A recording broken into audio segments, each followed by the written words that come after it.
Hi, Year 5, more stories from the Ice Monster. So we're at chapter 27. Thunder Snow. Standing on top of one of the Natural History Museum's towers, Elsie ordered Dotty to listen. After a few moments, the lady became restless and asked, "What are we listening for?"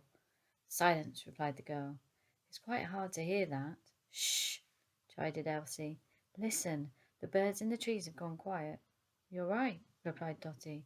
Above their heads black clouds rolled across the sky. "It feels too cold to rain," said the lady. "It's not going to rain, it's going to snow. Thunder snow.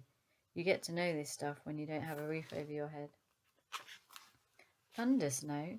Sounds very dramatic. Do you think it's safe to be all the way up here during thunder snow? No. I thought as much. Oh well, if anything happens to me, please tell Titch I love him. Oh yes, Titch. You'll find him at the Royal Hospital. He lent us this tin helmet. Oh yes, I thought it was tiny. Good things come in small packages. Now I want to leave all my earthly goods, my mops, my brushes, and my bucket to you, Elsie. That's very kind. I'm touched, Dotty, truly. But if I get a job as a cleaning lady in heaven, I'll need them back. Understood? Yes, you can have them back any time you want them, either in this world or the next. Now, let's get this fire going.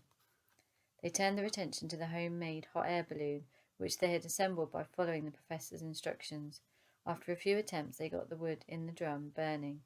Hot air began to rise. Slowly, the balloon of handkerchiefs and one pair of bloomers began to inflate. Miraculously, the stitches held firm.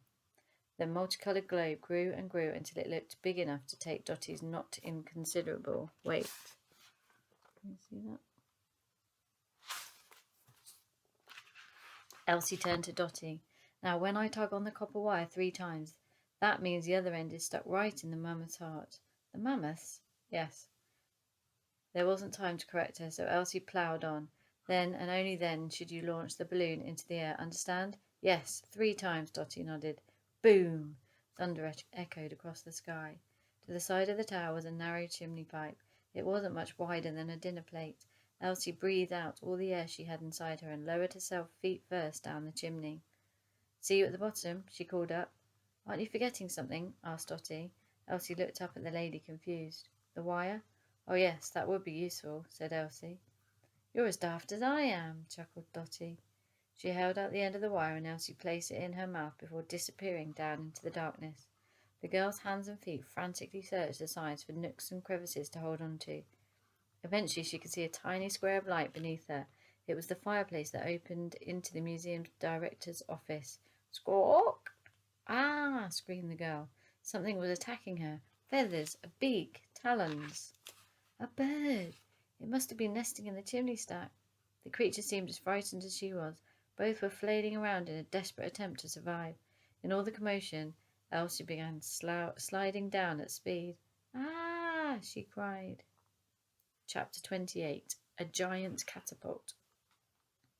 What seemed like a split second later, she was lying in a crumpled heap on the floor of Sir Ray Lancaster's oak-panelled office. The girl had brought a cloud of soot with her, and she couldn't help coughing and spluttering as she tried to breathe. "Ha, ha, ha!" As the cloud passed, she found herself face to face with a horned creature. "No!" As her hand reached out to stop it attacking her, she realized it was stuffed. A plinth underneath read Pyrenean Ibex, not that Elsie could read.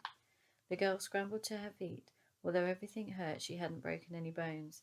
Elsie took the copper wire in her hand and tiptoed over to the door of the office. She rattled the handle. It was locked. Blast! That wasn't part of the plan. There must be a key somewhere in the room. Elsie opened every drawer, turned every box upside down, and swept her hands over every shelf, but she couldn't find it anywhere. There was a cupboard of clothes, and she felt in every pocket, but there was no key. Elsie looked back at the strange horned creature. It looked back at her. The stuffed Pyrenean ibex was the perfect battering ram. She leapt onto the creature's back and, using her feet to power it along, slammed against the heavy oak door. It barely made a scratch. Bing! Elsie had an idea. She returned to the cupboard and pulled out a pair of elasticated braces from some trousers that were hanging there. She tied the ends of the braces to the leg of the heavy desk on one side and to the door handle on the other. Then she moved the ibex into position, with the braces behind its behind. Using all her might, The mite pulled it as far back as she possibly could. Elsie had created a giant catapult. When she couldn't hold it for a moment longer, she let go. Twang! The racist shot the ibex across the office. It smashed through the door. Boom! It sent shards of wood flying through the air. Whiz! Elsie couldn't help but smile at the destruction she had caused. She picked up the end of the copper wire and with a smile on her face walked through the hole she had made in the door. Chapter 29. Dino Ladder. Down in the main hall, the professor was sitting in his wheelchair, staring up at the ice monster. Frozen air was smouldering from the glass tank. Elsie dashed down the steps to join him. "The ice is melting!" she exclaimed. "Yes, child. I turned off the cooling system," replied the professor. "Otherwise we would never get the end of that copper wire into the creature's heart." "But what if we bring it back to life and it immediately drowns in the water?" "I've thought of that, young lady. That's what this is for." From under his wheelchair he produced a frightening tool that looked halfway between a hammer and an axe. "A pickaxe?" "Yes, child. This will break through the glass. Now, are you ready?" "Ready for what?" "To dive into the tank, of course." "Me?" "Yes, you." "I can't swim. What if I drown?" The professor thought for a moment. "Then, urchin, you will be immortalized." "Immortalized?" "Yes, immortalized as a short footnote." It says down here, a footnote is a short note written at the bottom of a page, like this. "A short footnote in the story of how I, the great professor, brought the ice monster back to life. Now climb to the top of the tank." Elsie looked round the hall. "Have you got a ladder, Professor?" The man's expression darkened. "Oops," he replied. "I forgot that." "Not so great after all, are you?" mused the girl. The professor gripped the pickaxe tightly. "I'll find a way," said Elsie. She looked around the main hall for anything that could be used as a ladder. Elsie realized that the answer was standing right next to her. "The Diplodocus!" she exclaimed. The enormous dinosaur skeleton was towering over her. "You can climb that?" he asked. "Yes, I have monkey feet. I'll think of it as a dino ladder." "What a genius idea of mine," announced the professor. "Then, when you reach the tank, you must swim down to the creature's heart." "I already told you, I can't swim, but I could sink." "What do you mean?" "Professor, may I borrow that pickaxe?" "Be my guest." The girl took it from him. It felt really heavy, but she did her best to pretend it wasn't. She marched over to the glass cabinet that housed a rock the size of a football. Crash! She smashed the glass and heaved out the rock. "That's a meteorite," remarked the professor. "Here you go," she said, passing back the pickaxe. "This meteorite will make me sink." "What a splendid idea of mine," he mused. Elsie placed the end of the copper wire back in her mouth and picked up the rock. Slowly but surely the monkey feet began stepping along the bones of the tail, as if climbing a dinosaur skeleton. Holding a meteorite wasn't As if climbing a dinosaur skeleton holding a meteorite weren't hard enough already. It was dark in the museum. The only light was the occasional flash of lightning outside the snow-encrusted windows.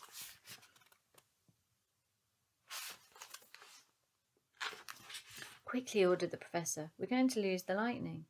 "I'm going as fast as I can," snapped back the girl. The bones themselves were smooth, which meant it was very easy to slip on them. Elsie took it slowly, letting her toes grip as tightly as they could. In a short while she had reached the skeleton's back. This being a much wider part, she managed to speed up. Now the girl was at the base of the neck, and a very long way up. Elsie looked down. That was a mistake. It was a very long way down. Instantly she felt dizzy. She shut her eyes. This just made her feet feel wobblier. "Why on earth have you stopped, you pathetic, pathetic child?" Elsie took a deep breath. A bolt of lightning struck just outside the window, illuminating everything for a split second. The girl knew she had to act now. Still holding the meteorite, she took a step forward, and another, and another. Soon she was halfway across the skeleton's neck, and within leaping distance of the mammoth's tank. Boom! A roll of thunder roared across the sky. It was so loud that the museum shook a little. It made Elsie's heart skip a beat, and she lost her footing. "Ah!" she screamed. Chapter 30. The Heart of the Storm. Elsie tumbled forward, but by beautiful chance the back of her coat had hooked her onto the Diplodocus bones. Without even realizing quite what had happened, the girl found herself swinging in the air, still miraculously holding onto the meteorite. "I'm alive!" she exclaimed. "Yes, I can see that, you foolish child. Now come on, stop dilly-dallying. We haven't got all night." The girl swung her legs forward and gripped onto the neck bones. With her legs wrapped tightly around the exhibit, she unhooked her coat and swung herself back up using the meteorite for momentum. The skull of the Diplodocus was in spitting distance of the tank. From there she leaped onto the top. Doink! The tank was freezing, and her toes tingled with the cold. "Have you found the hatch?" demanded the professor. Elsie looked ahead. "Yes." "Unscrew the bolts around the edge." She put down the meteorite and opened the latch. "Now get in and push the end of the copper wire into the mammoth's heart just where I showed you." Elsie nodded, picked up the meteorite, and plunged down into the icy water. Splosh! "Ugh!" she exclaimed. The cold shocked her, and she could hardly breathe. Still holding the meteorite, she sank like a stone. Within a second, she was at the bottom of the tank. From his wheelchair, the professor frantically pointed out to Elsie where the creature's heart was. Elsie let go of the meteorite and floated upwards, plunging the end of the copper wire deep into the mammoth's chest. Elsie now felt completely out of breath and let herself float back up to the top of the tank. Her head bobbed through the hatch and she gasped for air. With her entire body shaking from the cold, she hauled herself up to the top of the tank. There she lay, soaking wet and shivering, but thankful to still be alive. "Don't just lie there, child," the professor called up. What now?" "Look outside the window. We're in the middle of a storm. Time is of the essence. You need to tug the wire 3 times as a signal to Dottie to take off in the hot air balloon." The girl did what she was told. Tug, tug, tug. Next, Elsie leapt off the tank back onto the Diplodocus skeleton. Within moments, the length of the wire tightened. "Perfect," called out the professor. Up on the roof of the museum, a cold and miserable Dottie finally got the signal. As fast as she could, she untied the ropes that were holding the basket down and took to the skies. Whoosh! The lady was flying straight into the heart of the storm. Soon bolts of lightning were exploding all around her. Boom, boom, boom! Against her better judgment, she steered the balloon into their path, and bang! A rush of electricity struck the tin helmet on top of the balloon. Ting! The copper wire glowed as energy shot through it. Sizzle! "Oh no," whispered Dottie to herself. "I think a bit of wee came out." The bolt of lightning sped all the way down the wire to the tower, down the chimney, across the director's office, along the corridor, round a corner, down the steps and into the tank. The punch of electricity hit the mammoth straight in the heart. They had done it. Or had they? The professor and Elsie looked on as nothing happened. Nothing at all. Naught. Zero. Zilch. "No! It hasn't worked!" raged the professor. "Wait," whispered the girl. "I can sense something's changed." Elsie put her hand up to the glass and looked deep into the mammoth's eyes. Unless her mind was playing tricks on her, she was sure the creature was staring straight back at her. Then the most incredible thing happened. It blinked. "Did you see that, Professor?" exclaimed Elsie. "What?" "It blinked." In his wheelchair, the professor began shaking with excitement. He took a deep breath before proclaiming, "It's alive."